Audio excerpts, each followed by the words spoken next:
Coffee with Toffees.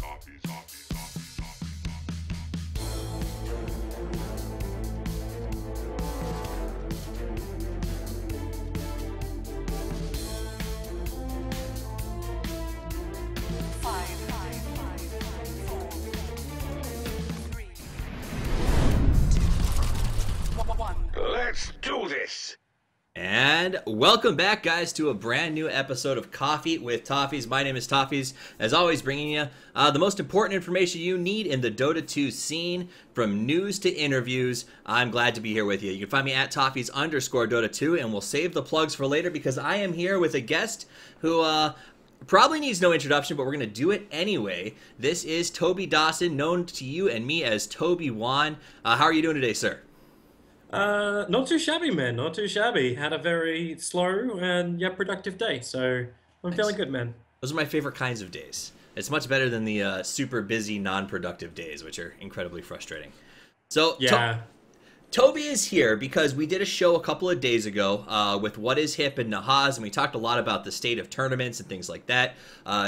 Toby, you saw it and had some things maybe you wanted to expound upon, and we're going to get to that. So what I've done, guys, for the interview today is I have put together Reddit questionnaires. I went actually through the chat logs from that show, which was a nightmare. It was 20 pages of notepad text, and pulled out the stuff that we talked about. I've also looked into a little bit of Toby's past and some other questions that we might have, and I've actually gone through and found the most popular criticisms of what's going on at JD right now, Toby, and I'm going to give you a chance to sort of address people directly on some of those things. So it's going to be a great show. We're going to run through it. I don't want to keep you guys all day, so we'll get clipping and we'll move pretty quick here. So first, normally I do a big exposition with my guest, Toby, and we talk about the past and where they came from and sort of their history. Now, we know most of that regarding your past, about you getting into the sport, but for those who maybe are newer to esports, because we've seen Dota 2 explode over the last year, can you tell us a little bit about just sort of where you come from and how you got into gaming in the first place? Well, getting into gaming, I was actually, would you believe, a competitive player in the past, even though with the scene being as small as it was back then, it's nowhere near what your class as a competitive player today. But back in probably 2002, 2003, I was a Battlefield 1942 boy and Call of Duty Vanilla, playing a lot of that, and kind of just went along with that until I hit COD 4. As around that point, I hit Dota as well, which is about 2006, 2007, and that's kind of when I first started really becoming a part of esports a lot more.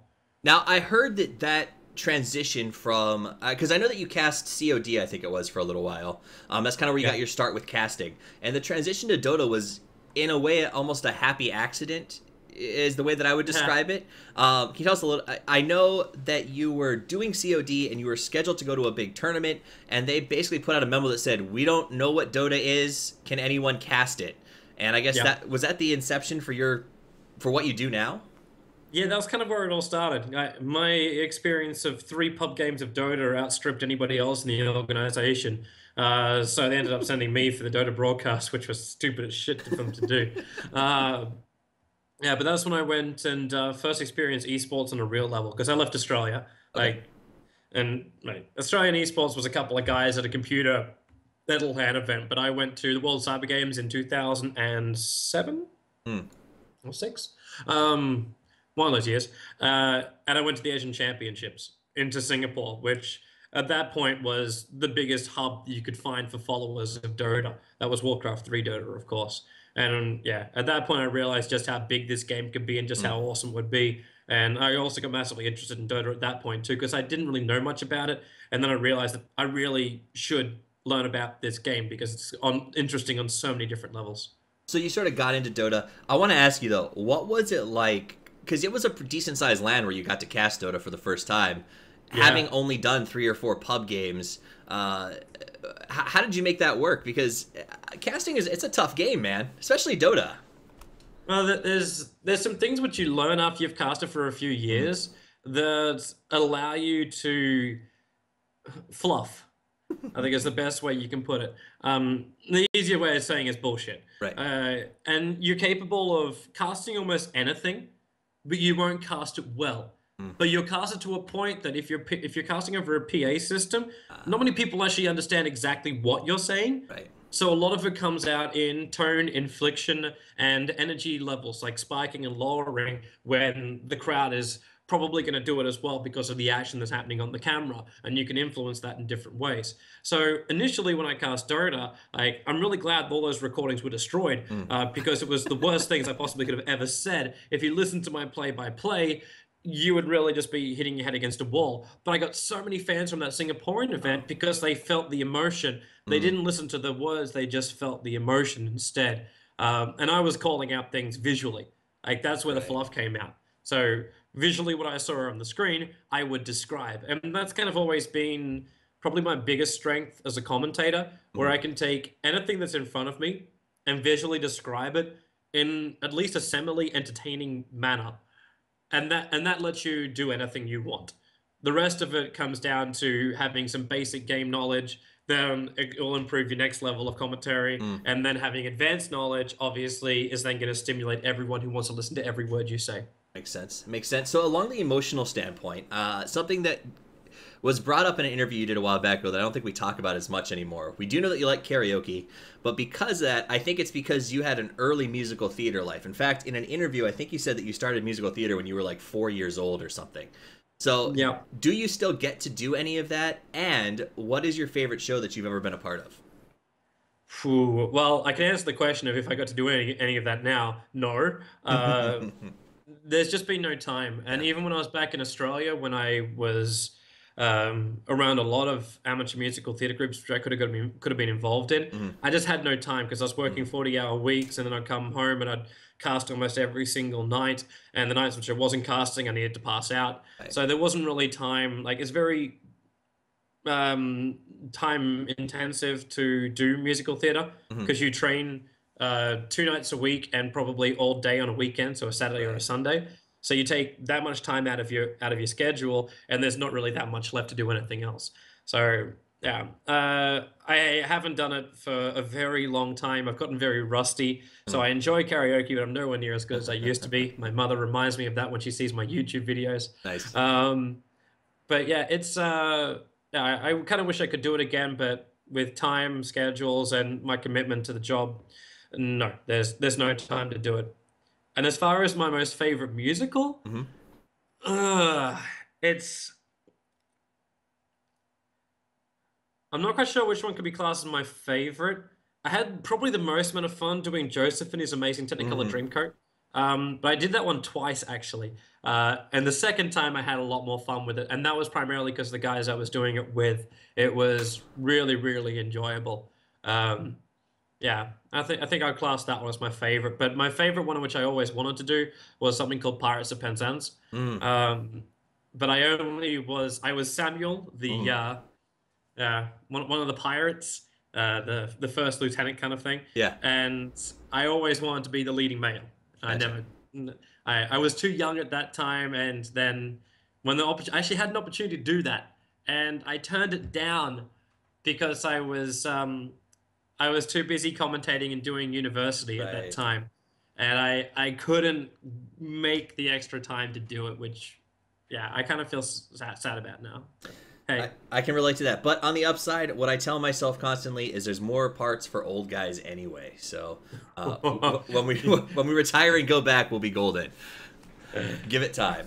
So that's it. That's it. Real quick, go over some past interviews that you did before we move into some really serious stuff. There's some questions that I have, and this one came up. I think I was watching an interview with Hotbid.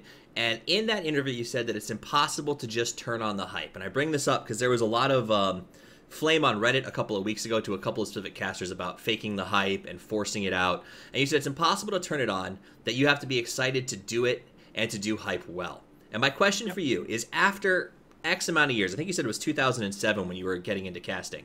So we're looking at more than 10 years of doing this job. Do you find it difficult to still get excited about these games to make that hype feel legit, or is it just in you? Well, when you're casting non-stop, yes, it's actually really, really difficult to keep the level of interest up. Like, you've cast for 10 hours straight, and then you're casting a game which you know is going to be really, really bad. And then you're like, okay, well, let's just approach it with an open mind kind of thing, and we'll just see where it goes. Right. And over time, you also get a little bit more of a touch of reality. You learn the game a lot more as a play-by-play person. That's why people always thought my play-by-play was more enthusiastic when I first started casting Dota 2. It's because I knew jack shit about the game. And this allowed me to be massively excited over things I shouldn't be excited about. Now, from a viewer perspective, that's a really good thing if all you really want to do is just feel the hype. As far as being a respected caster, it makes you look like a twit. Because it's like, oh my god, he took out that ward. That's just such a great thing, which he's just done. Oh my god, that's brilliant. Kind of shit. And you hear that, and you as a viewer just go, I lost all respect from this person. I don't give a shit about what he says next, because it doesn't matter, because you've lost every bit of respect with what you just did. So over time too, I've learned more. The hype gets a little bit less. We get a little bit more based on reality. There's less things that will surprise you. And this is just something which the viewers kind of also have to understand as well. Like, we watch these games over and over and over again. So legitimate surprising is difficult. The problem is when, as a commentator, you then overcompensate. Right. And you lessen what you do by doing that, because you then try and create hype where there is no hype, and where you should never really try and create hype anyway. Like, there's got to be a level of interest which you express, and it doesn't have to come with screaming your lungs out every single time someone makes a play. It comes just by you being interested, and the tone in your voice will change. It's not a scream fest to say that something is interesting, or to have people interested, or to feel a slight amount of hype appropriate to the action which is on the screen. Interesting. I think that's good information, and I will say this: a lot of the Reddit posts and a lot of the stuff that got tweeted to me was like, ask Toby how I can become a professional caster. Ask what he's looking for when he recruits. And I'm going to say this. I'm going to leave it at this. If you guys want to know that, you can literally just Google Tobiwan interviews on Google and find all of that stuff, especially if you go back. You should also look at recent videos. The audio quality is really bad, but we did a 24-hour stream recently, and we did caster critiques. Yep. So a couple of casters actually were willing to put their name forward for this kind of stuff.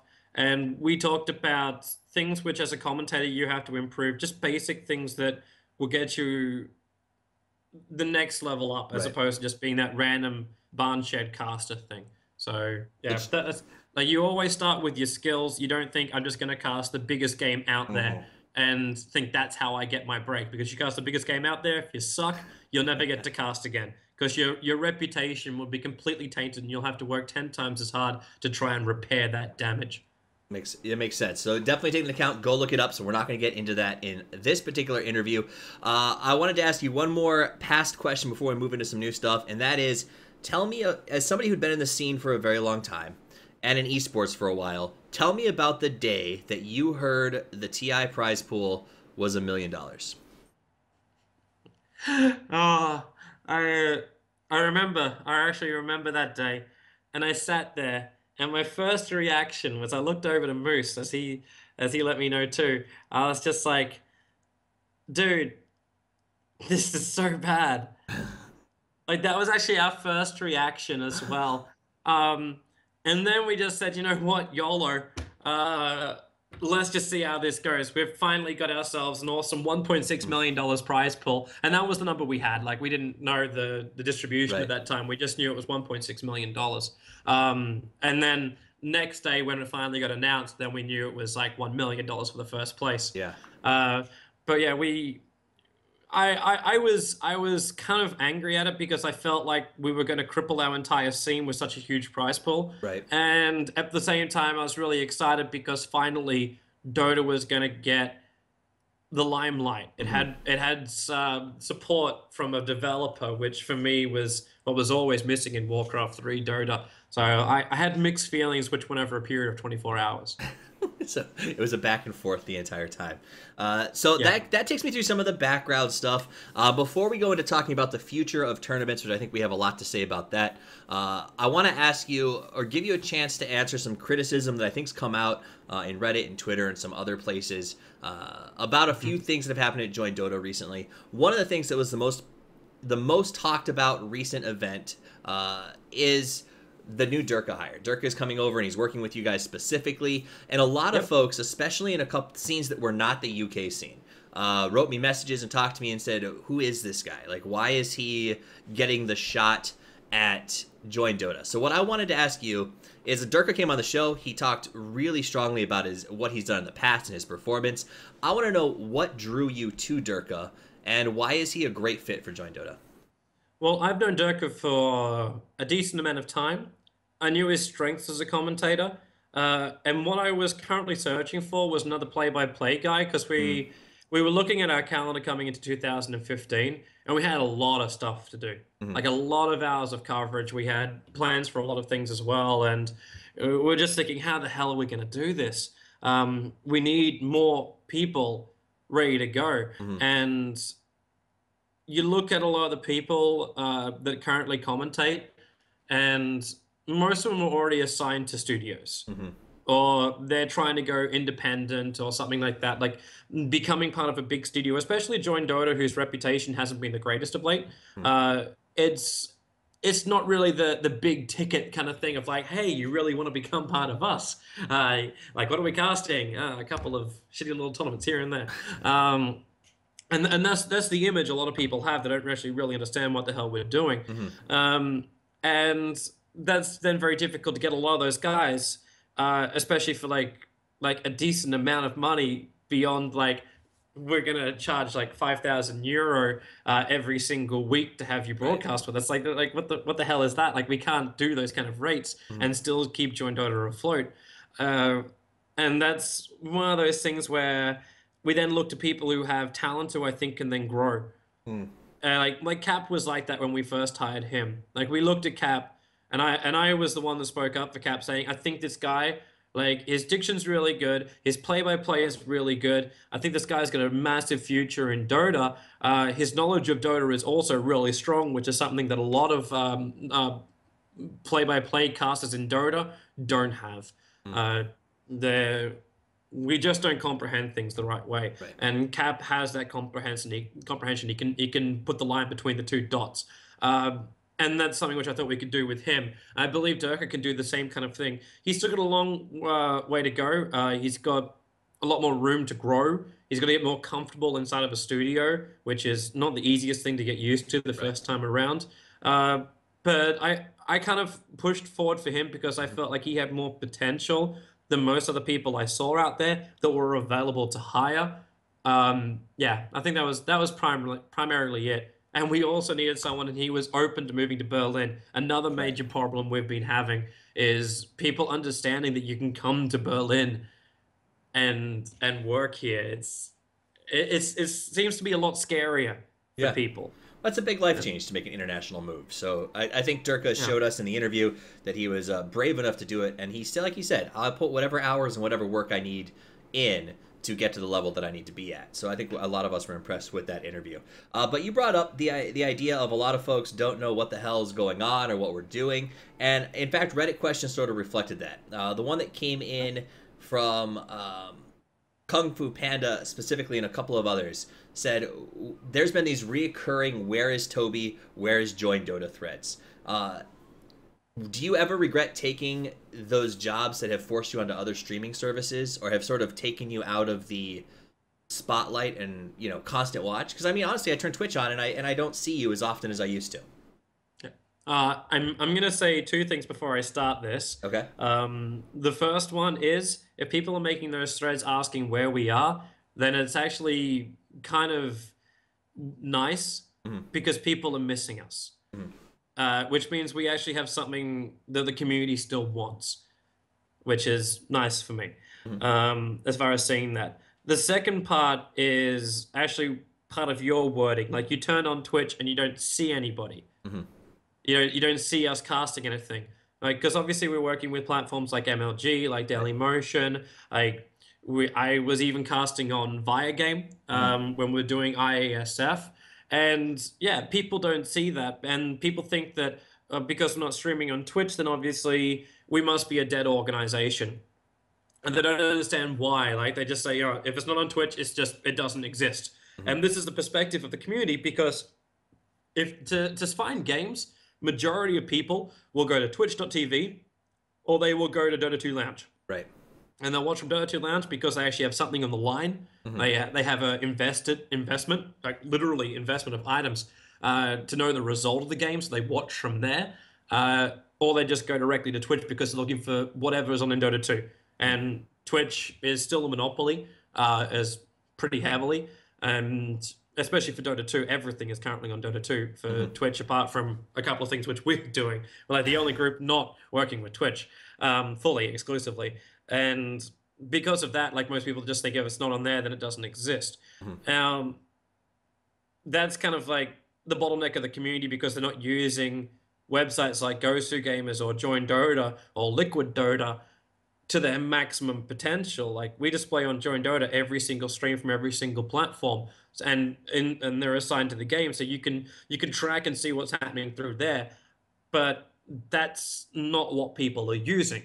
So it's no surprise whatsoever that they're not aware that our streams are live. Like we're still streaming, not as much as BTS, but that's also by design. But we're definitely streaming a hell of a lot. And it's just one of those things where it kind of makes us sad that people aren't using the portals which are available to them to track this kind of stuff. They just get into their groove of, I'll check Twitch, I'll check Dota 2 Lounge. If it's not there, it doesn't exist to me. So, and I guess, and how do you respond to the idea of they're maybe not checking portals, but on the other side of the coin, a lot of folks, I think, aren't watching because some of these platforms just don't have the quality that Twitch has at the moment. I mean, I think a great example of that was it Douyu? I don't know how you pronounce the platform. The debacle, like Douyu TV. It's a Chinese platform. But I remember you guys did a tournament there about 3 months ago. Was it 3 months or was it longer than that? No, we never did anything with Douyu. We did something which was like a 2-night event, which had like the new Navi roster. Okay. And that was done on, oh god, what was that thing called? It was really, really bad. And on the first night, we actually ended up switching over to the Twitch live stream because we just couldn't connect to the service. Right, and that's what I'm thinking of. I think that's a good example of a really bad situation connection-wise. Yeah. But I think even when you tune into like Daily Motion streams, for instance, they have a lot of buffering issues and things like that. It depends on where you are as well to what issues you get. Like people watch MLG, people watch Daily Motion. Like people complain every three or 4 days that Twitch has issues. Oh, I can't watch something on Source. I have to go towards high. I have to go towards medium. But Twitch will always be on the community side because they have such a network through the chat. Twitch chat is a law unto itself. So even if the stream quality is bad, it just gives the Twitch chat more fuel to entertain. Right. So you always have something coming out of the Twitch platform because of that. And that's something which a lot of the other platforms never really achieved, and they can't rival either. It's like now trying to revitalize MySpace when Facebook currently has a lock on everything. Right. You're not going to move from Facebook because all your friends are over there. Everyone's already using it. So why would I now make a MySpace page when it's with an interface which I'm not really too comfortable with either, and so on and so forth. It's difficult to use multiple things unless you're forced to with big competitions with big names, and then you'll watch the live stream, but you'll probably complain most of the way because you thought maybe I was going to get a flawless live stream because you expect flawless if you have to go somewhere other than the norm. Like if it's not good, I'm not going to go there. Right. So even if you have the slightest amount of trouble, it's going to be problematic, and you can have more problems with one platform than the other just because of maybe the server networks they're on. But the funny thing is, like Daily Motion as well as MLG, they run off the best network in the world. Twitch uses the same servers as well. Twitch, like everything else then just comes down to the encoding of the platform and everything else, and it gets a little bit more complicated after that point. But it's still like the same nervous system which powers a lot of the stream platforms that are out there today. So you think it's more of a traffic guiding issue than it is sort of quality issues. It's just how do we get players from a Twitch community that's been built up to go watch the MLG stream or know that it's even on, I think is one of the biggest problems that we have. It's a community awareness is the biggest problem, I feel. And it's one of these things too where I was actually going to mention this at the very, very start. Like you look at a place like Azubu. Now, Azubu has people like Tasteless and Nartosis, who in my mind are the oldest, and Artosis is the best caster in all of esports. No one really comes close to this guy. He can do everything and do it freaking well. And he streams over on Azubu. And if you ever ask him about it when he's streaming over on Azubu, he'll always answer saying it's always important to have competition. Because you should keep people on their toes. You should always look at the opportunities, because as an esport, people are going to invest massively to try and breach into it. Now, Twitch already has a monopoly, so it's not really required for them to spend huge amounts of money trying to get everyone's attention, because they've already got everyone's attention. So they want to spend a lot of their money making sure that now they got the attention, they hold that attention and make it a better experience for everyone who's part of it. So that's a better model for them to go on while still having their promotional events, where a group like Azubu has to spend a large amount of money to get people there or get the personalities and their following so they can come and look at the platform and think this is a normal thing. Dailymotion sponsor our joinDOTA Masters series, which is a way of grabbing people's attention and pulling it towards the platform. Same thing with MLG. MLG invested over $550,000 into the joinDOTA League because they wanted to have consistent content. The joinDOTA League provides that. So we're able to provide them with a lot of content, and it's something which means then you build your traffic and you build in that mindset that, hey, something should be on MLG tonight. So I'll go and check out MLG tonight. Like that's kind of what they wanted to get at, while still making something which would create some hype inside the community. Right. They also wanted to, which is why they chose the joinDOTA League of all things, because it's a tournament which everyone can play in, and then work their way into the Pro League, and that was very important for them as well. So you've got all these different streaming platforms that are wanting to invest money into the scene, and you sit there and go, well, okay, will we not work with you just because we want to only work with Twitch? Right. Like, what are we neglecting because of this? Like, technically, like, the first big Dota 2 event was not run on Twitch. It was run on Own3D TV, paid for by Own3D TV, and it was the first season of the defense. This, without Own3D TV's support, it would never have happened.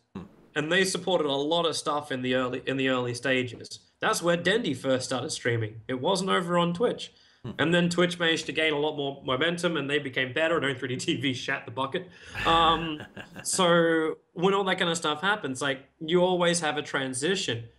If you put all your eggs in one basket, and it crashes, you got nothing left. So it's always good to have something else that's there, or and you should never turn down an opportunity. You should never turn down an opportunity, especially if it can bring something good to the scene. Fair enough. So in your vision, what you guys are doing is diversifying the brand to a certain extent and kind of giving more avenues of consumption. So I like that. Moving away from Twitch platforms, I did want to ask this, and this will kind of segue into some more talking about the future of Dota. In an interview with a gentleman named Vigilante for, I think it was Dignitas back in 2002, when Dota 2 was coming out, I think that's the context I get. The interview wasn't greatly labeled as to what it was about, but you did say that you definitely can see the Dota 2 community matching and possibly even beating the League of Legends community. Do you still think that that's true? Oh God, I even remember that interview. I dig deep into these things. I even remember the corridor I had that interview in. That was DreamHack, right? You said I think it was. Yeah, it was the DreamHack corridor, just going down the staff area. Holy crap, flashback. Yeah, I remember saying that because that was also at the first League of Legends event. And everyone was talking about League of Legends because they hit over 100,000 viewers on a live stream. And people were literally, like, losing their shit because there was StarCraft on, and they never hit those numbers, and no one could understand what was going on. And Dota was then under scrutiny because it was like the first time it was being run, and it was being run. Actually, no, that was the year after. That was the DreamHack after, and it was being run in Alpha. And we still ran a tournament with it in Alpha. The year before was League of Legends event, and I was casting HON. That's right. Yeah, so this is actually the DreamHack after that. Yeah, and I said I think we could match the League of Legends community because I thought there would be a lot more direct support coming in from Valve, and the marketing would be a lot stronger. And then Riot played their cards so damn well. Sure, they might have stood on a lot of toes. They might have actually exploited a lot of the esports scene. But what they ended up creating was a huge industry with them as the leaders of it. And no one can come close to them right now. Not with the current internal structure that is in all the games. So to talk about the internal structure and sort of Valve not getting involved, a big part of discussion on the show that you sat in on last week was the idea that that ship has sailed. Valve is probably not going to come in and do any sort of internal regulation or help manage our tournaments. And I think that you actually went out and said that one of the problems, even with the international specifically, is that there's just too many games, and it's impossible to even tell a story or create any sort of interest outside of the games. Do you want to expand on that just a little bit? Yeah, it's quite simple. If you look at it from a viewer perspective, which a lot of people are watching now will be, you have to consider, what would you do if you watched a tournament? Do you feel like you saw everything? Do you feel like you even cared who won at the end of the day? Because I see that as one of the biggest complaints out there, where people just say, I don't care about results anymore. I see the same teams playing the same game in 3 different tournaments in the same week, or I just got so many games going on at the one time that I don't understand why these games are even being played. And it's impossible to make a storyline. Because even as a broadcasters, as a group that's doing production, you can't do a storyline when you're only barely able to keep up with the amount of games which are being displayed. Right. But the counter to this is Dota TV market and stream market are 2 different markets. Because Dota TV market wants a whole bunch of games bang for their buck. I want to see, on my ticket, I've got 300 games available over on my ticket. That's what they want to say. So the big marketing sale is there on top of the items, on top of everything else they give. You've got more chances to get rare drops. That's what it's all about. And that's one part of the scene, but it completely destroys the broadcasting part of it, because you want to take your time. You want to say it's a special event when Secret are going to be playing up against like Team Empire. Like, if this game happens 3 times in 1 week, you can't make any hype from it. You can't tell a storyline with it saying, well, the last time these teams met, they met back on like 2 weeks ago, and then like now this is going to be 2 weeks worth of tension between these teams after like Team Empire 3-0'd them in a best of 5 with a Pugna strat. Like, that's the kind of hype you want to be able to create, and have that time to create it as well, because video highlights, you can't make good ones within the space of maybe an hour. Especially, you can't plan an entire storyline and production around 1 hour between the games. And then if you have all that production planned, and then they have a game before they play your one, everything you could have is just shot to pieces, because maybe then Secret just beat them 1-0, and everything which you had planned is just thrown to the wind. Right. So, and to compare it more to, I suppose, traditional sports that we're used to seeing in the world around us, most folks who watch the show know that my name's Toffees because I'm a huge fan of the Everton football team, and twice a year they play Liverpool in the derby, and it's literally, I mean, we look forward to this for 3 months. We all go crazy. Yep. I call off of work to sit at home and watch the game, or go to the pub at 5 a.m. in the morning to catch it live. Do you think that the scene misses out on a lot of opportunity? Because, I mean, like, EG Secret was a throwdown at DAC that I'm sure a lot of people tuned into, because it was a great opportunity to see probably the closest thing we have to a soccer derby. Do we lose something because of how often Secret and EG will probably be playing each other over the next couple of months instead of the occasional game? Yeah. The more you dilute it, of course, you're going to lose the potency. DAC was special because you could actually create a storyline once you reach the playoffs, because it was one game after the other. So there was a storyline. You could focus on certain parts of that to make people actually feel like something important was going on. The group stages was a piece of shit. as far as like production goes. You're just trying to get through the hours. The casters are dying. Nothing is really being fresh as well because the casters are overtired. They can't create the same level of hype or story. It's just, what results are we up to now? Well, it means that they might be in #1 position. You can come up with, hey, Team Secret dominated, but that's still only going to be like maybe 5 minutes where you can get an entire summary of the group stages, because you're not going to go back and understand that it's because of this play by this person or this guy was really great. Like, you don't hear that part of the story because it's just drowned out by everything else that's going on. Yeah, but it's, yeah, those kind of situations where you have, like, it's rare because you don't always bring China, Europe, as well as US to one event. It doesn't happen all the time. And when you do think it's going to happen, the teams don't turn up because of visas. So you can have these problems come up. So that's a little bit more rare. So it's kind of like you got more to work with then. But yeah, standard events which happen in Europe and with America, it's kind of So this group stage thing that you brought up, I think has been sort of a plague on a lot of tournaments. The idea of oversaturation, regional locking, a plethora of 6 hours of streams at 2 a.m. in the morning in one time zone, and then the next week they're at 10 p.m. in the same time zone. Do you think there's a solution to this, or is it just a symptom of a problem in esports that we may not have a cure for?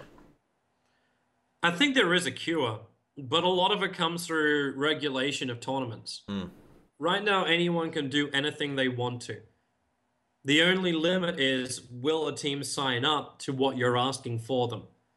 So a team is asked to play 100 games before they can win potentially $75,000 as a first place. So then they say, is my time investment really worth it? So I got 100 games. There's going to be, let's say, 110, 120 hours worth of commitment. That game time is also going to include what's in my grand final, but I got to include travel time. So I might be gone for, let's say, 6 days of time. So it's more than just 120 hours. It's more like, well, you could say 200 hours, which your team has to commit to this, including travel time as well as the time when you can't play when you're at the LAN event. So you got all these problems coming up, and you go, and I'm still only playing for $75,000. It doesn't make a lot of sense. While the tournament organizers are happy as Larry because every single night they know from 5 p.m. until 11 p.m. CET, they're going to have content. Everyone will tune in at that night because they know consistently there will be Dota from that time to that time. And it should be decent Dota because the tournament is fairly decent anyway. Right. And they know what they know what to expect, so they don't have to go searching for something. And that's kind of where the tournaments love it, but it cripples other tournaments to do so, because then obviously scheduling, and when you have a tournament that does this kind of competition, set times for a large amount of days in 1 week, it overshadows any other tournament that's actually out there. Right. Because it's that oversaturation which I was talking about previously, that even if you do plan something really, really good, no one will watch it because they're just used to turning on the same channel every night at that same time.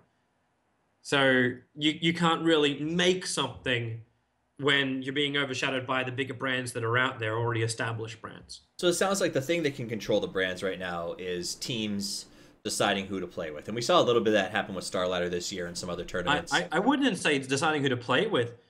It comes down to the teams actually limiting how many games they play a week. And this has to come down to then the teams inflicting some kind of game cap onto the tournament. So they say, you know what, you can run a group stage, but we will play a maximum of 6 2-game series. Gotcha. To get through your group stage or something like that. And just restricting how many times they have to play. This is something which Alliance was always bitching about back in 2013, in fact. Wow. During the end of the year, they were just like, we were so tired, we were so drawn out because we just go from game to game to game. We have no time to practice. We have no time to come up with new strats or anything. We've got no time to think. We just have to go from game to game, and then we use the slightly smaller tournaments as practice games. Right. And then when they lose that, everyone gets up them because they're losing games. Like, if you look at most other sports, you lose a game, it's a serious problem. Right. But in Dota, because of the saturation, people are like, oh, they lost a game. Yeah, it's just because the tournament doesn't mean much.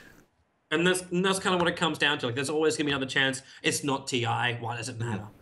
So it sounds like this symptom is causing what I've heard rumors about, and I'll be honest, I know nothing about what's happening in Seattle right now. I have just heard from Valat and some other people that players are headed there to have some sort of players union discussion summit.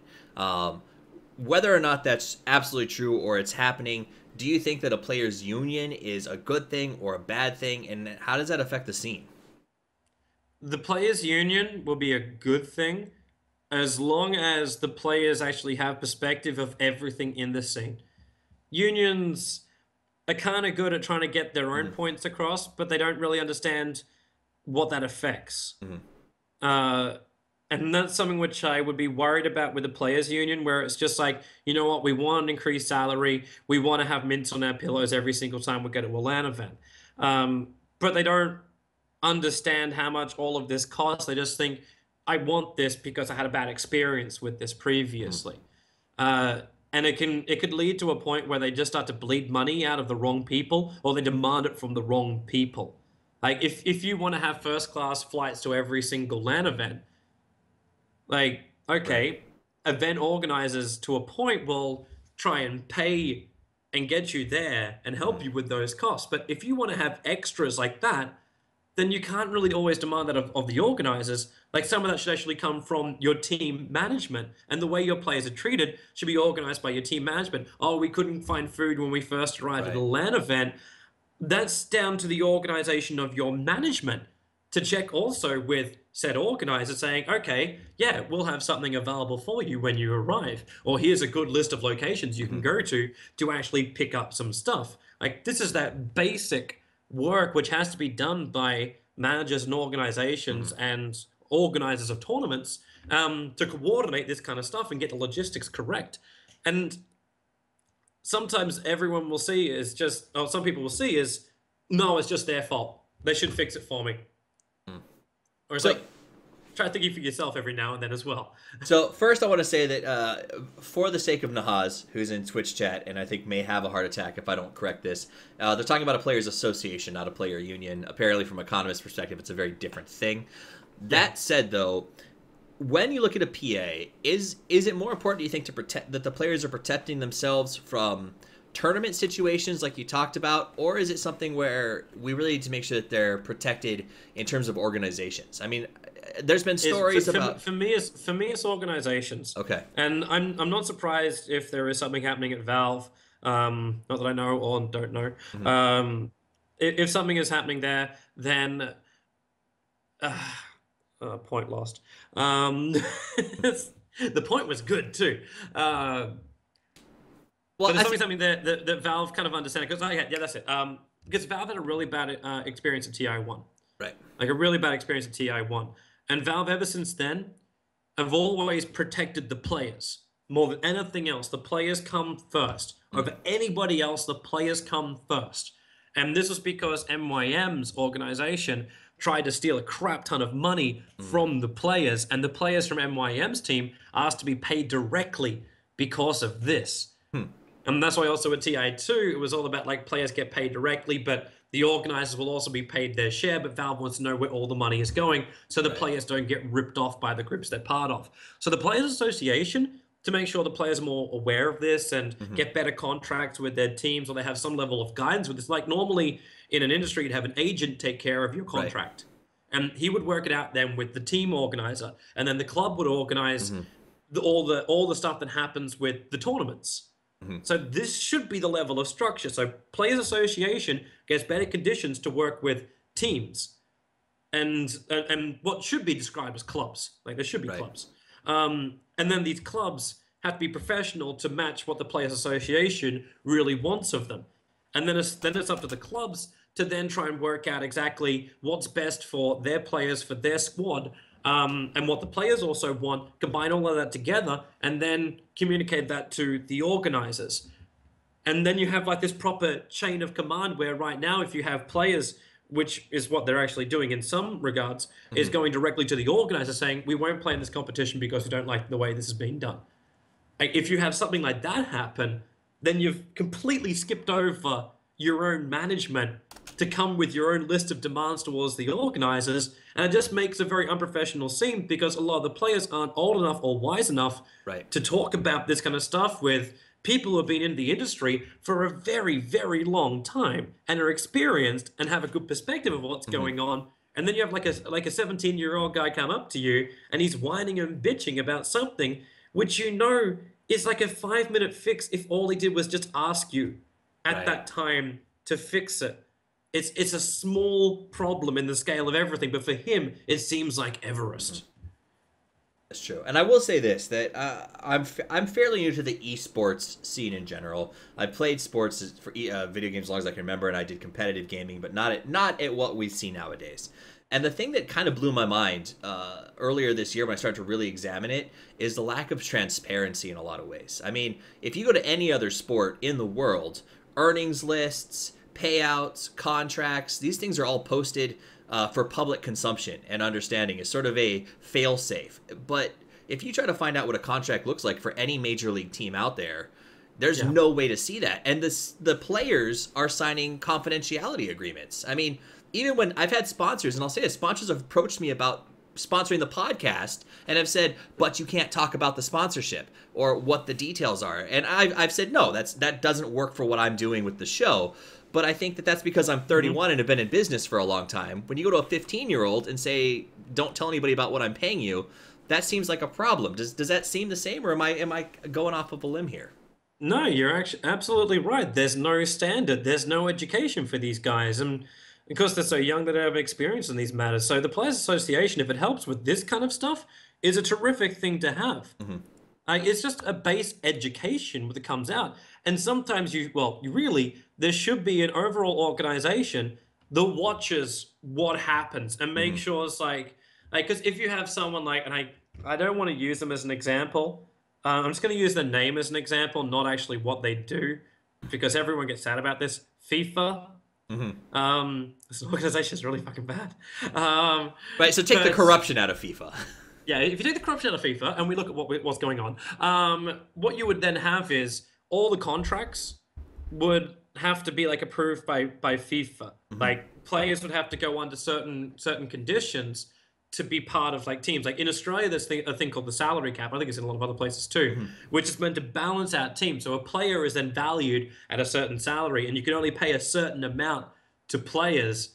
And then you have to trade off like a high salary player for two like medium salary players, and then you can balance things around this way. So it's meant to stabilize the sport, so you don't just have one team dominating everybody, but you also have like a set way of doing contracts, and even to a point where transfers from teams also come under a proper system. So like at the end of TI4, oh my god, it's a fucking nightmare. Because you don't know when the next tournament can begin. And you can't even schedule your tournament after TI4 because you don't know when the team trades are going to end. Right. So you don't know when argues... you can sign up teams or what teams you can sign up. So there should be like trading periods within the Dota calendar where you can move players around unless there's like very massive special conditions. And all of this has to be out in the open and not closed doors waiting for the announcement of the announcement. Sounds right. I couldn't agree more with the transfer window function. It makes it safer for sponsors to come into the business if we have regulation and we know that these things are more fair. And you're not gonna sponsor a team and all of a sudden see some giant brouhaha about them not paying somebody the right amount of money. So I think there's a safety aspect to growing the sport. Beyond that, though, so this Players Association that's being talked about, I've actually heard a lot of rumblings, especially in the sort of Tier 2 tournament community, that this could mean the end of non-Tier 1 tournaments. So basically, T1 teams are going to say, I'm only willing to play in these tournaments or this amount of games. Do you think that will effectively end the smaller tier gaming or the smaller tournaments as they sort of exist now? I don't know if it would end it, but it's highly likely that it's going to cripple them. If that does end up happening. Yeah, the teams will get more selective. They'll only play in a certain couple of tournaments, and those tournaments will be what everyone will watch because people follow the biggest brands that are really good Dota. And everything else is kind of like a bit of a side thing. Maybe I'll watch it as like a Saturday night movie, which isn't that great. So yeah, it would definitely cripple them. And you would hit a point.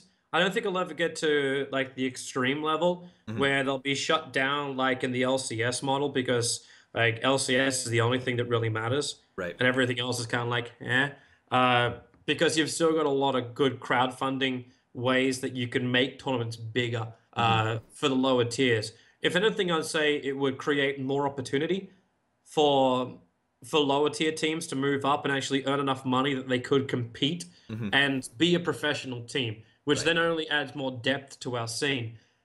My only issue would then be, who are the tier 1 tournaments? Right. How is this decided? And this is when we could find ourselves in a position where you don't know who it should really belong to. And then like, are the teams then going to decide? If they're having a meeting with Valve, does then Valve decide who should be the #1 tournaments, like they currently do in Counter-Strike Go? It's a difficult question because it can add bias, it can add corruption, and it could also mean the end of a lot of big organizations, some of which might actually be good they die, and some of them maybe not good they die. Because it's all about probably who could do a bigger thing too. Right. But how do you measure what's a bigger thing when through crowdfunding you can raise a huge amount of money, Right. and that can make you big just in itself. You don't have to worry about the prize pool, when all you gotta do is get yourself a really great legendary item, a couple of good chests in there, and sell away, and you can easily raise $300,000 to $350,000 on a tournament. And if you connected as DAC, obviously because it was Perfect World, you have level up compendiums, which just massively skyrocket your bundles again. And that's where you get your next step up. So who actually then gets access to these features like what DAC had? Because you could have Starlighter, for example, also at the $2 million mark if they had access to these different upgrades. So then we've got $5 million, $2 million competitions that people are trying to spend money on. And then we're going to bleed our community dry on this kind of stuff. And then do we cripple a whole bunch of tournaments because of that? Like, it can get really, really complicated, and no one's ever really going to know exactly the way it's going to go down. We can just plan for it the best we can. So, in your opinion, in simple words, if Valve were to step in, which Lord knows may never actually happen, but if Valve brought oversight to the Dota 2 community, do you think that it would cripple or that it would grow the Dota 2 pro scene? It would depend who's making the decisions. Gotcha. Like, you can say Valve are going to come in and take control of the scene. But Valve, you have to remember, are still developers. Like, how many of them are real esport professionals? Like, how many of them have worked in esports for a long time? Right. You need that level of experience. Like, you saw what happened with Riot when they first started doing LCS. It was a disaster. Like, there were a lot of problems they had. There were things which they never even thought about. They made mistakes in their first season, and season after season, they corrected a lot of these mistakes and learnt from it. But you're at a point in Dota 2 right now where we've been going for a long time that if Valve did take over, you can't make those same kind of mistakes because you're taking a step backwards in the scene. Right. And that could be crippling. So whatever change has to come out has to really benefit the scene. And when I say benefit the scene, I'm not just meaning like make sure you don't just cancel everything that's currently going on. Like, it's got to be a worthwhile sacrifice for what you then create. Makes sense. Makes sense. So, moving on from the player association, which once again, guys, I'll keep you updated as news comes out on that. A lot of what we're hearing is rumor and speculation or leaks. So until we know for sure what's going on, you won't hear anything here. But the second I know, it'll be on the show. I guarantee you that. That said, Pit Muckle over on Reddit wants to know, do you think that a caster's... Which one of his 10 questions did you take? They're most are pretty good. He's got some question about German something or other that I can't pronounce, so I don't know what we'll talk about that. But he does want to know... Best to ignore that one. Yeah, right? He's doing it because he knows that I can't pronounce foreign things. Casters and Organizations Union. Do you think it will be something? And if it is it good or bad? Depends who would be part of it. Like, this is something which I know I've talked to Pit Munkle before in the past. I remember Zero Gravity had a conversation with me 2.5 years ago about this kind of thing, where he actually foresaw this. Foresaw? Is that correct? I think so. It'll work. He saw this coming. And he basically said that organizers are going to have the power with the revenue-based system that anyone can be a #1 tournament organizer. So, okay, what do you then do as an organizer looking at the current scene? Anyone can still be a #1 tournament organizer. So how do you then work with everyone when everyone's basically competing up against each other? Do you then make an alliance of tournaments? But if we go down this road, then we're basically making our own league with different events being tied into this league. So, for example, if you take what like joinDOTA is involved in, let's say, for example, the defense lives again. ESL won, and we're working for the joinDOTA Pro League and with their LAN finals and the big LAN finals. Imagine if we took our 3 tournaments and we scheduled this out perfectly, so the teams would only have to play a maximum of 2 games a week. We'd have the prize pool all nicely laid out, so the teams knew exactly how much money they're going to get every single month, so they can budget for what they want to do. And everything is organized nicely. We look after everybody, and the teams agree that they will only play in our events. This basically monopolizes the market and shuts everybody else down. This would be what I would fear if such an organization, like such an alliance of organizers, came into play. The studios, well, we can come and go. It's all about the alliances you're able to achieve with the studio to get what content you can get. And most of the time, the studios are wanting, like the organizers are wanting to put you onto their live stream because they want to have all the stats and everything then directly relates to them. So this is something which also a lot of us have to kind of accept, that the brand is there of like, I belong to this studio, but I'm casting on this live stream because it's their competition and we are the coverage partner, but it's their live stream that we're using. So somebody brought up the CSGO majors system, which I think is a system a lot of people have been talking about for Dota. The idea that, for instance, there's maybe 4 majors a year, sanctioned by Valve. Those are the criterion for maybe picking the TI production. But there's also a stipulation in it that Valve says if your production value doesn't continue to improve, another tournament will be picked to fill one of those 4 positions. Do you think that that's a good system possibly for Dota 2, or would that hurt the scene? It's impossible to have only 4 majors in Dota 2. There's too many competitions out there that could potentially take them all. And it's, I don't know how you make the selection now. Valve made 2 different beasts. Counter-Strike Go has managed to divide itself up into 4 quarters, which is really nice. Like, you always have some level of hype every 3 months. Things build up to that. So it's not just this 1 year, it's over. 6 months go past. Now we should start our prep up because the invite's going to come soon. Like that, it kind of cripples the scene because it's just one big blowout and then absolutely nothing. Where CSGO divvy itself up. It's nice that they can say, well, okay, if your production value drops, if your quality drops, then we're going to take this money away from you. Like, because then that creates competition with the other tournaments to try and improve themselves and to get that extra money. But at the same time, it's like, who decides when one is better than the other?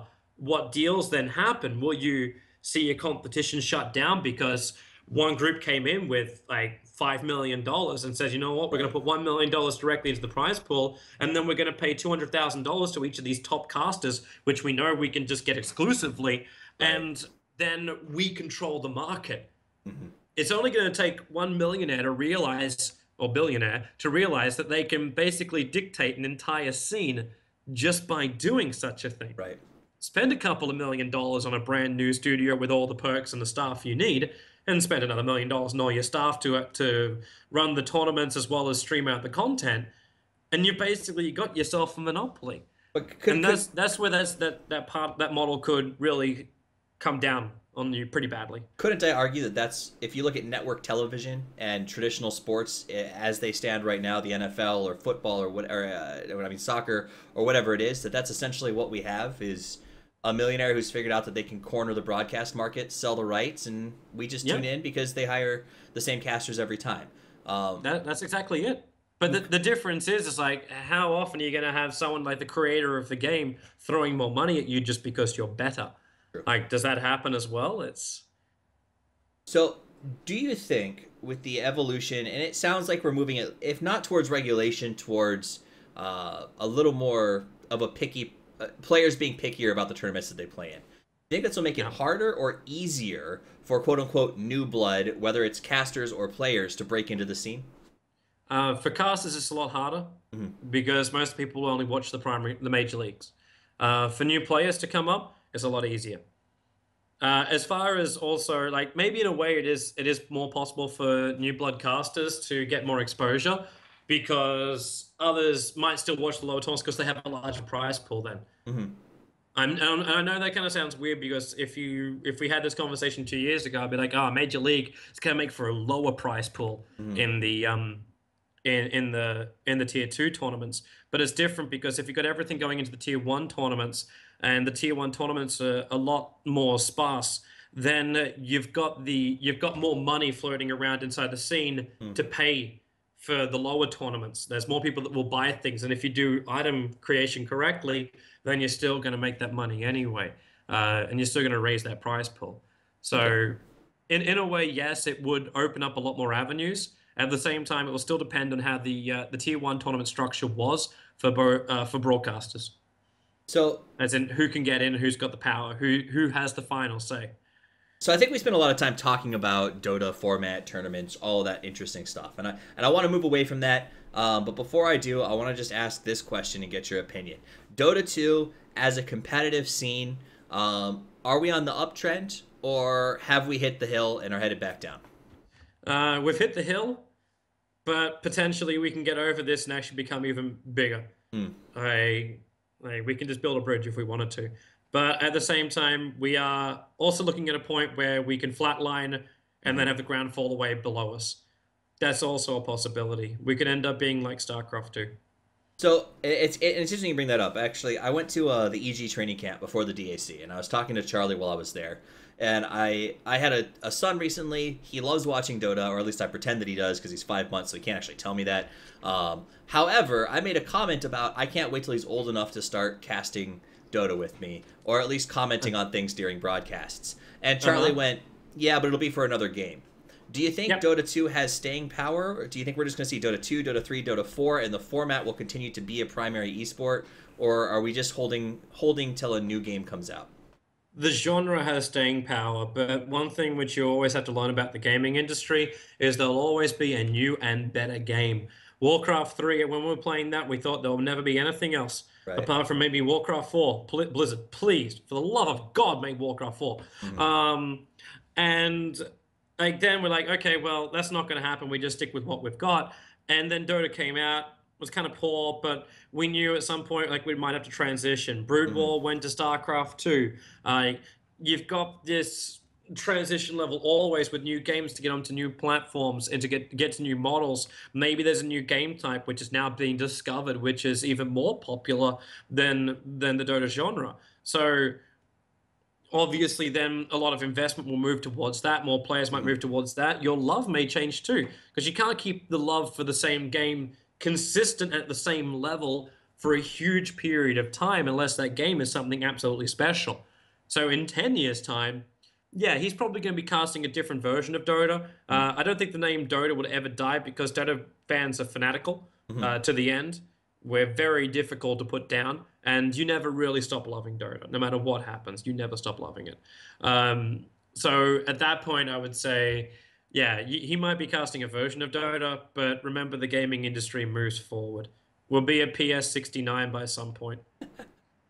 So talking about joinDOTA a little bit, I had an interview with AC about 2-3 months ago, and he talked about how his studio is moving towards other games and branching out into some new areas. Is that something joinDOTA is looking at doing, or are you guys still in the Dota pocket and sticking there? Well, our office has currently 8 studios running, from Counter-Strike to World of Tanks to StarCraft 2 to Dota to League of Legends. We actually, in our office, we have the official Riot German stream for LCS. So our office already did a whole bunch of things. That was actually one of the major reasons too why I started working with Freaks for You, because I know if I ever want to move into something new, I have avenues to do so through the company. Like they have connections into other games, and I have the freedom to do that if I want to. So yeah, I've already been publicly expressing the fact that I want to cast some Counter-Strike Go because I really want to do FPS again. It was in my blood. It's where I first started, and I really feel like I can have a lot of fun. I can bring something unique to the CS:GO scene by doing such a thing. I don't know if it's going to work. I don't know if I'm actually still got it. I'm becoming an old man. Like I may not have the mojo left. But it's something which I would like to try. So yeah, I would like to branch into other games. Cap was over in Texas 2 weeks ago, and he was doing PAX there, and he cast a game called Grey Goo, which is a new RTS game, and a game called Dreadnought. So you hire them at, like when Cap actually came with us to IESF, he was hired as a host. So we try and give people avenues to become more useful, to expand their brand and to expand their experience. Even like Cap, Zoe, and a couple of the other talents at our offices have been having training with German TV presenters and trainers for those presenters to teach them how to act in front of a camera or how to talk. Like to actually have some level of professional training, which just doesn't exist anywhere else. So we're looking at development of our staff for the long run to actually improve who they are and what they're worth. I mean, honestly, that to me, and I think the people who watch the shows, the podcast know because I Bible thump about this all the time, is incredibly encouraging. I love the Dota scene. I love watching the growth of it. But one of my biggest beefs is that we have hosts and, to some extent, interviewers and just panels that are made up of really great community members, but that don't have any training in front of cameras. They don't know how to handle giant stadiums of people. When we go on ESPN, you want to put your best foot forward, but if you don't know how to host to the expectations of an ESPN crowd, how does that work? So that's really encouraging to me to hear that Freaks for You is putting their staff through that sort of additional training process. That's actually really exciting to hear. Yeah. So it was actually one of the things I was sad about at TI4, because TI is like the biggest event of Dota 2, right? And we're meant to put our best foot forward, and I feel like we took a step backwards at that event. Especially when you saw the LCS come out a month and a half later with the grand opening, the opening ceremony, and just the amount of work that they put into it. Well, I was actually referring more to the talent which we were using at the time. And it's not a shots fired. It's just these guys don't have experience. They don't know what they're doing. There was no level of training, and the situation they were thrown into as well was really not the best. Like the casting setup was very half. And even if you were an experienced caster, you're still struggling to try and settle yourself down and do the best job you can as a commentator. And I really feel like a lot of people were crippled or didn't know what they're getting into. And that's when we kind of have to look at, like, what is it a reward, or are we actually meant to be doing a professional production right now? That makes sense. And I think it's, and I was talking to somebody the other day about how Dota's gone through a weird transition, right? Of community-based streams, which were just about initially having a good time and saying thank you to the fans, to an esports business, and sort of where that transition goes. But to move away from that, because that's a whole lot of conversation. Do you think, and I think Reset Switch, it's a hard name to say, brought this up over on Reddit and said, given your status as a caster, are you ever worried about relationships with players themselves specifically? For instance, he brought up the EE picture tweet that got Conrad kind of mad at you over on Twitter, which I think was more of a byproduct of they had just taken a pretty big defeat and, were unhappy about it. But do you think that maintaining player relationships is a big part of being a successful caster? It's always better if you're friends with the players because you get a lot more insight into what they do. At the same time, like, yeah, that insight definitely enhances your broadcast, but you can do a lot of what you need to do through pure legwork, research, and just development of your own skills. Yeah, you're never going to say, yeah, it's a great thing to shut down your own resources. But at the same time, if you tippy-toe around people and you're not honest with them 100% of the time, then they have no reason to respect you. I would prefer to to not get on my knees and say, I'm sorry, forgive me, I was so wrong. When I sit there and I go, you know what? I actually wasn't wrong. You're the person that needs to actually understand what everything was all about here. I think you should come back to me and talk to me when you're ready to talk to me, like an adult. Mm-hmm. So honesty and just sort of respect, I think, is it, not pussyfooting around or tiptoeing around players to keep them happy. Yep. Interesting. Do you think that there should be standards organizations to require? So we know that the players, especially, let's be honest, in esports, can be a little bit socially awkward, or a lot bit socially awkward. Do you think that organizations should be forcing them into things like interviews and FaceTime, or should it be left up to their own prerogative? Sorry, can you say that again? So a good example is in the NFL for the Super Bowl. They were requiring players to give press time and to do interviews and things like that. And one of the players actually got up on the podium and just repeated continuously for 5 minutes, "I'm just here so I don't get fined," every single time they asked him a question. Do you think that organizations should require their players in esports to do the interviews, to get camera time? Because I think some of these players would probably love to never, ever be on camera. I mean, they're just happy playing the game, making their money, and going home. There needs to be some level of commitment from a team. So, because obviously the press want to have before, after interviews kind of thing, they want to have some level of insight into them, into the clubs and what's going on. So, yeah, there should definitely be a set contracted level of communication with the press. At the same time, it doesn't always have to come from the players. It can come from other people. And that should be accepted as well. Like, you have the coach come and talk for the team or something like that. It doesn't always have to be a player. At the same time, too, the players should also look at it as not as a negative thing. They should be looking to get their brands out there to actually have exposure, because how long are you going to be a player? Yeah, I can be a player and I can be an absolute arsehole and never want to appear on a camera for 3 to 4 years, and then my career is over. What's left of me then? Like, did I go to university? Do I have a degree which can get me a really good job? Do I start flipping burgers at the local McDonald's? Or do I actually have a brand out there which allows me to transfer into a different part of esports, into maybe a commentary role or something like that? Or do I then go into a commentary role but have to start completely from scratch? But I have none of the experience to talk in front of a camera or communicate with people because I've just isolated myself from the world.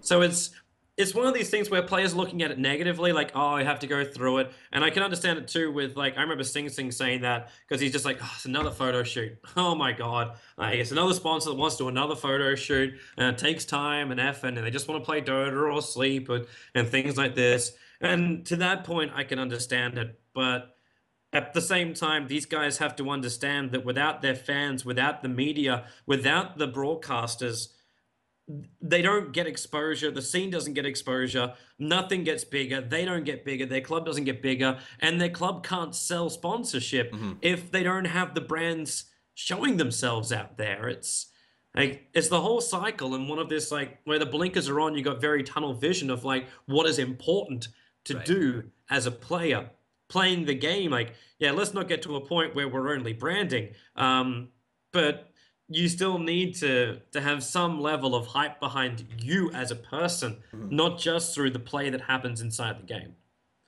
So I agree with that absolutely. I think that understanding branding is something that has only recently sort of emerged in the scene, and I think that may be some of the issue that we have there. But we've been going for a while. I do want to ask one more question that I think some folks have been bringing up here and there, some critiques of some JD things that I want to hear your answer on and give you a chance to sort of address some critics. And then after that, I want to see if there's anything else you want to talk about before we get off. So that question is this one. joinDOTA, I think we can all agree, especially in the Western, specifically North America, is the #1 visited site for Dota news. You can post a report. I think I'll see somebody post a news report on there, and it's got 120,000 hits probably in the first couple of days, tops, or very quickly compared to its competitors. I know that you started as a streaming site and sort of branched into the news side of things as a byproduct, but being that it's as big as it is, I've been told by a lot of folks that the staff that run joinDOTA and write for it are in large part completely volunteer. Is that something that joinDOTA is looking to change? Is that actually true? And if it is true, how do you sort of justify not paying somebody for 150,000 views? We actually do pay a lot of Okay. people. We actually have our EIC is currently paid. A couple of our tournament staff are also paid. We have actually someone working as a full-time person helping out the database crew now. So we actually have staff which are being paid to keep the website running. The volunteer staff, it's one of these things where we try and reward them as much as we can. It's one of these things too where it's difficult to always get the right balance because we don't make huge amounts of money off the adverts that we play on the website. A lot of people also use ad blocks, so you get even less money then. And it's one of these things where people think you're rolling the money because you have a very popular website, and 150,000 views on a news article would be a way where you make a crap ton of money. But that kind of money doesn't pay the bills. It doesn't pay to have a lot of full-time staff members there, and you'll probably just find yourself going under if you start to try and pay that many people, or you have a huge amount of investment capital. And that's not the way that joinDOTA was ever structured. joinDOTA is structured as in, like, we expand here and there, but we're not just throwing money into the project. What we spend, we have a plan to make back, so we at least break even at the end of it all. Like, that's the plan with most of what we do. Yeah, and the editorial department, we also try and fly these people to LAN events if possible. I know even then we still have people who pay their own way to get LAN events. We use local people. We're getting better at it, but at the same time, like, we still need to try and make ends meet and reach the desired outcome as well of all the other things that we're trying to do inside of joinDOTA. And there's only so much money you can pump into different places or pull from other places to try and pay for other things. So it's, yeah, we try and find a nice balance behind it. And volunteer staff members, it's not the greatest system out there, but it's the only system which we have right now which is financially viable. Makes sense. And I think part of the conception comes from the idea that there's this amazing amount of money in esports. And to touch briefly on that, there was a comment you made last week that you spent about $30,000 before becoming a full-time caster on computers, studio gear, audio gear, bandwidth. So I want to verify, is that true? Is that a rough approximation of the amount of personal investment to get to the point that you are today? It was probably more than that. And also as a massive investment of time. And you can't really put a monetary value on that. Like the 40K is probably looking at, like, in between internet costs, bandwidth costs for audio servers as well as video servers. That could even just be 40K right there. But then it's also all the experimentation with all the rigs that we had to build, the PC rigs. Like back in the days, you had to have one computer for streaming, one computer for recording, and one computer to play the game. Like, and so you needed 3 rigs just to have one person's perspective streamed and recorded. Wow. So it was really, really difficult. And the black magic cards back then too, you slightly even bumped it and it would never work again. And those things were like $300, $400 Australian to then try and replace. And for someone that was earning maybe $500, $600 a week, like, that wasn't really a lot. That was a lot to take out of what you earn and pump into a studio. So I kind of lived on little but nothing for a very long time. So it's yeah, you invest a lot to get where you want to go. That's kind of always been the way of esports. It was a lot harsher back in my day. Yeah, I can say that.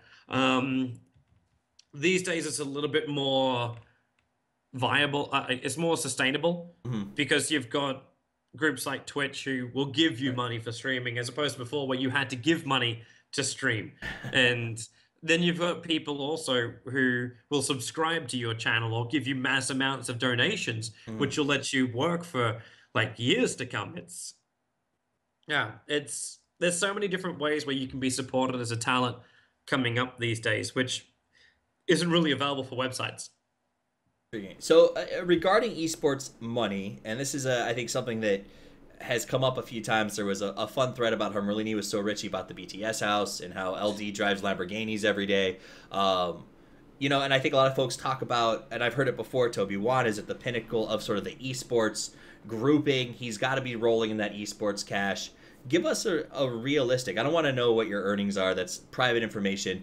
Have you gotten to a point where you feel like, man, I am rolling or I'm doing well because I bust my ass in esports, or is it still sort of I do this because I love it and now can pay the bills? The last one, really. I do this because I really enjoy esports. I enjoy what I do. And I have enough which I feel comfortable. Like I'm not going out there and buying 60-inch TVs just because I use a monitor from work as my second screen and TV. I'm not rolling in money by any stretch of the imagination.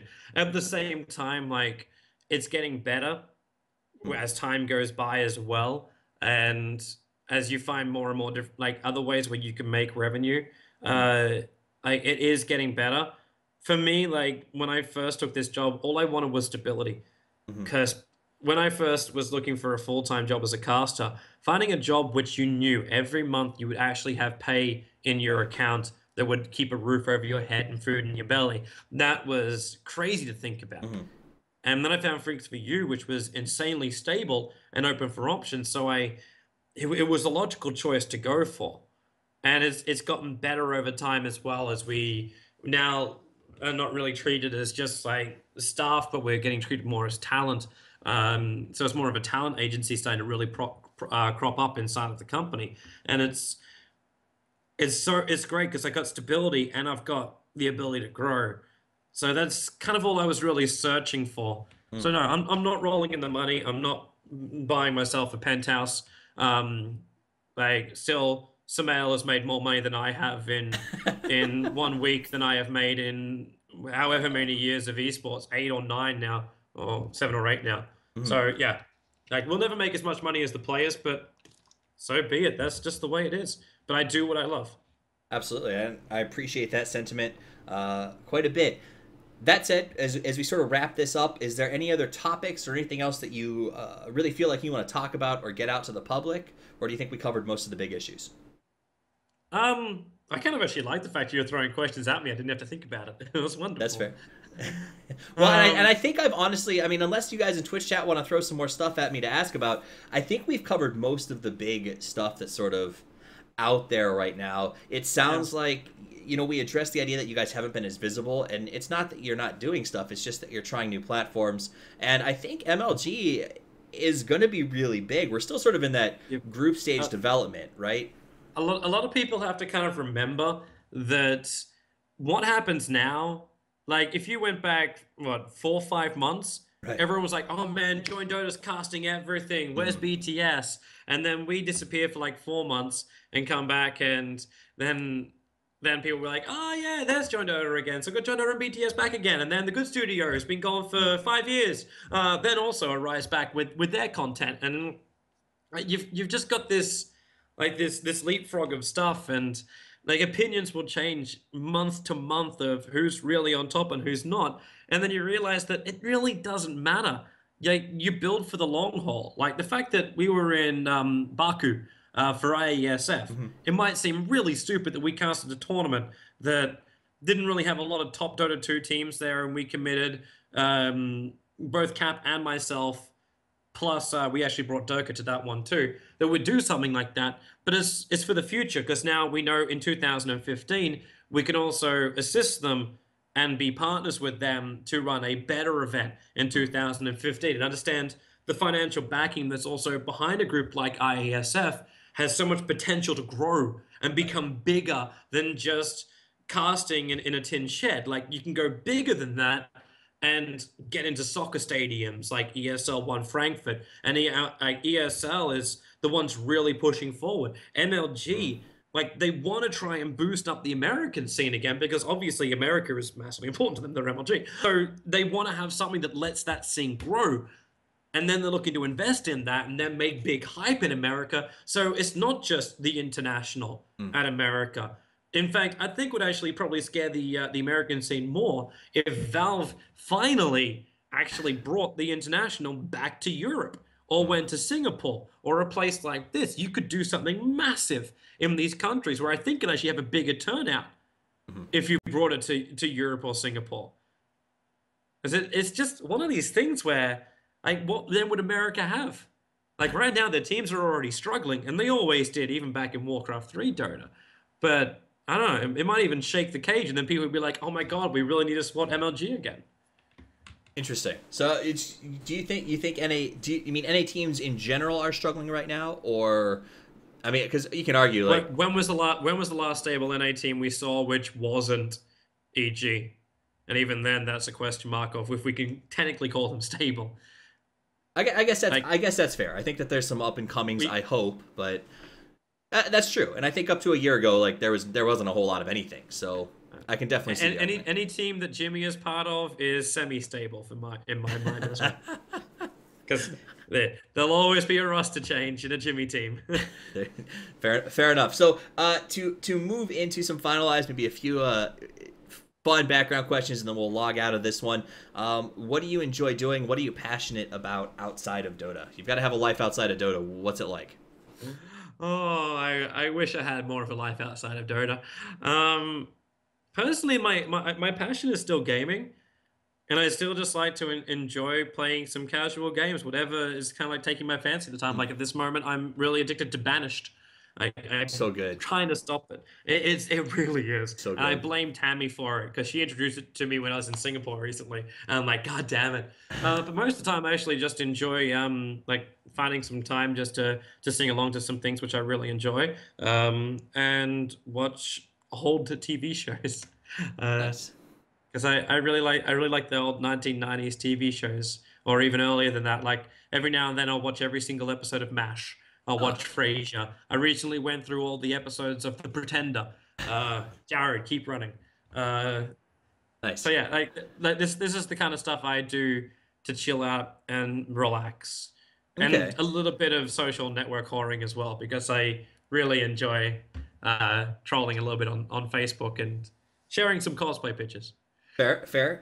You said in an interview, I think it was beginning of 2013, you had gone 8 years without a girlfriend. Is that streak continuing? Is that something that we're trying to fix, or is it just I don't have time? Like, It's a combination of I don't have time. I actually have more time now. I probably could manage a girlfriend if I could find one in my country.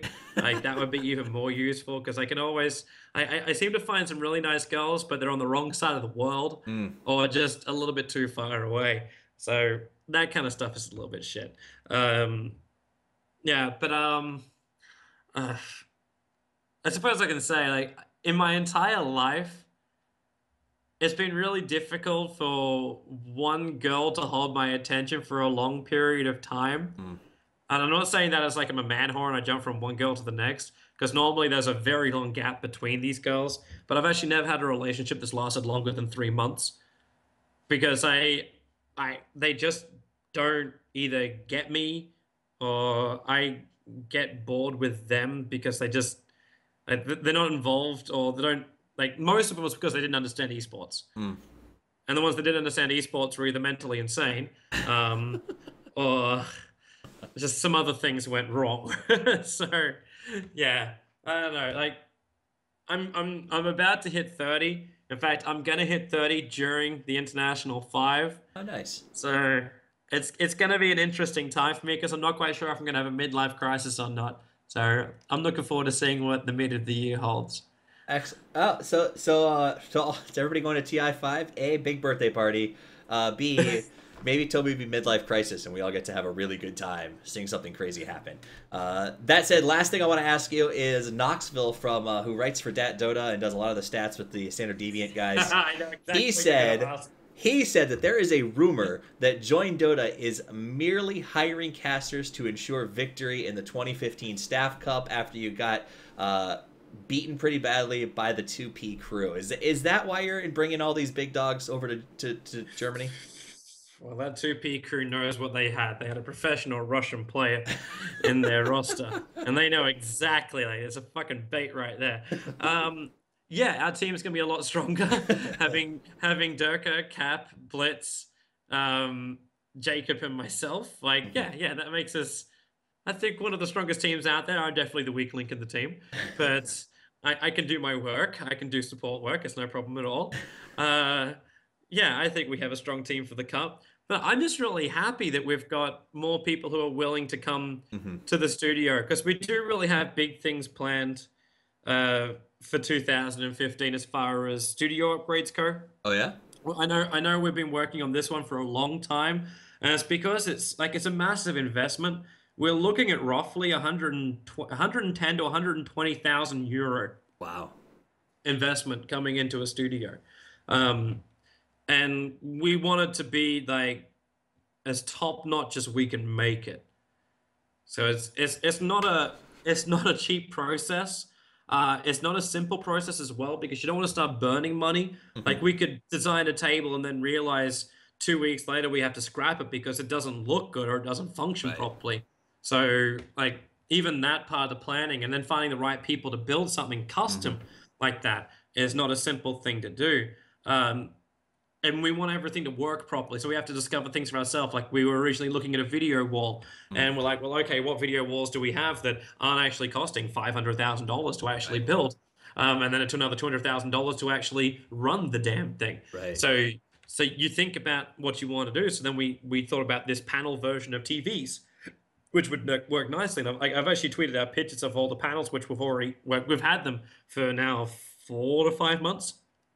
So they're all ready to go. We just need the wall. And when Kat posted up the picture as well recently, and I did the video as well on my Facebook page saying someone's robbed the joinDOTA studio, it was a joke, everybody. We moved all the gear into another studio because the construction for that's going to start in a week or a week and a half's time. So the back wall will be done. We'll mount up the TVs, and then we've got to build the desks, get all the hardware in as well, as long as we can clear the funds in time for that, which we should be fine for. And then I hope that everything will be pretty swell. And Blitz will be arriving by that time as well. Nice. And we will really try and utilize the studio and not just have something which we'll use every now and then. We really want to try and enhance a lot of different content we can do from there, because we'll also have Blitz in the studio.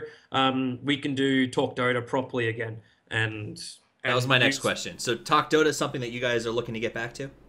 Well, yeah, we always wanted to bring it back, but we never really found the right time or the right situation for it, because TalkDota, like any talk show, is useless if the people who are talking don't matter. Right. Like that for me is always one of those stupid things. And when you listen to a talk show and someone's talking and you know that they just don't know what they're talking about, but they're talking like they do know what they're talking about, that's one of the most frustrating things I can ever feel, because I know they're just leading people up the garden path, and then that's got to be like you've got to correct all these mistakes because they've been taught incorrectly. So it's that's the kind of the stuff which I hate, and it's the reason why I never brought TalkDota back. And originally it was Syndra and Puppy.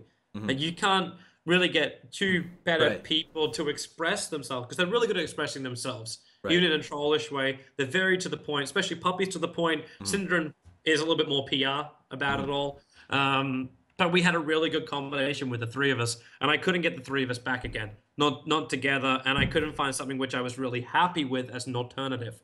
So, yeah. TalkDota for me was like the only reason why I didn't bring it back was because I didn't think we had enough strong personalities that people would respect.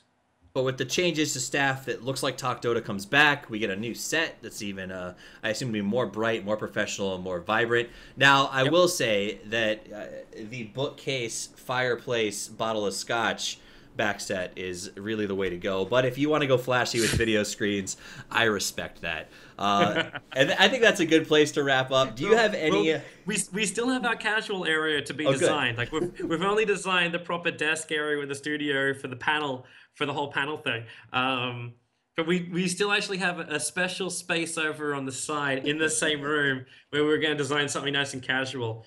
Zoe's original sketches where we want to actually build a proper fountain. Like we actually want to have a real the radiant fountain base, and then you'd sit on the rocks. Nice. And you talk to people while sitting on these rocks, which are really cushions. But you sit on these rocks. So we thought, that'd be a really cool idea. And then we realized just how long it would take to create, and to create it properly without making it look like some weird 1980s porn set was really, really difficult as well. So this is all that kind of stuff where we try and brainstorm how we can move forward with all of this. These are the brainstorming sessions that we wish we could sit in on. Hey, we should sit on rocks. They look like porn. I get that. But do you? I don't think a rock can look like porn, man. I think anything can look like porn. Let's be honest. When have you seen two rocks? Like, was it an avalanche, and all of a sudden, wait, that's too many people. I don't like seeing rocks in those kind of positions, man. Sorry, people are into all kinds of weird things. That said, though, do you have any last shout outs or anything that you want to say before we close out right now? Shout out to everyone that's tuning in. Shout out to everyone who does follow my Twitter as well as Facebook at Tobiwan Dota. Also shout out to all the joinDOTA crew that do work their absolute asses off to make that website better. I'm looking forward to the changes that will eventually come. I'm not promising anything because every time I do, they just get delayed.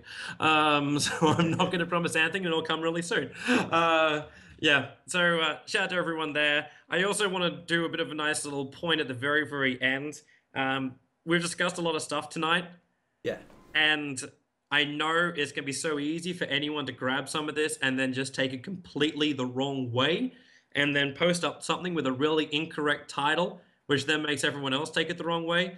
So I'd like to ask everyone that is watching or listening to this right now, if you see someone that does that in anything that happens, find the original context and then nail their ass to a fucking tree so they never, ever, ever take something out of context again or warp somebody's words.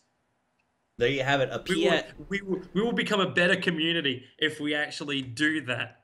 A PSA, cleaning up Reddit one post at a time.